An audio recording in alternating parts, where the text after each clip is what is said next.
যদি কোনো গরিব ঠেলাওয়ালা মেতরও বলে আমার পাও ধরলে আমি হাত পাকায় ভোট দেবো, আমি সবার সামনে তার পাও ধরতে পারি। কাজ দিনের জন্য, ইসলামের পক্ষে একটা ভোট আনা মানে দিনকে শক্তিশালী করা, নাকি ভুল বললাম ভাই? দিনকে শক্তিশালী করা।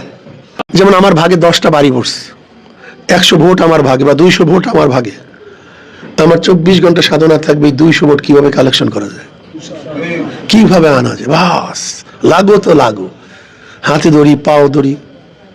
বিশ্বাস করেন আমার মেজাজ কি জানেন? আমার মেজাজ কি জানেন? যদি কোনো গরিব ঠেলাওয়ালা মেতরও বলে আমার পাও ধরলে আমি হাত পাকায় ভোট দেবো, আমি সবার সামনে তার পাও ধরতে পারি। আপনি বিশ্বাস করেন আমার মনে এরকম, বিশ্বাস করেন যদি একজন ঋষি কামার মজদুর মেতর আমাকে বলে যে আপনি যদি সবার সামনে পাও ধরতে পারেন তবে হাত পাকায় ভোট দেবো, আমি সবার সামনে তার পাও ধরতে রাজি আছি। কারণ আমি কাজ করি দিনের জন্য, কাজ দিনের জন্য। ইসলামের পক্ষে একটা ভোট আনা মানে দিনকে শক্তিশালী করা, নাকি ভুল বললাম ভাই? দিনকে শক্তিশালী করা।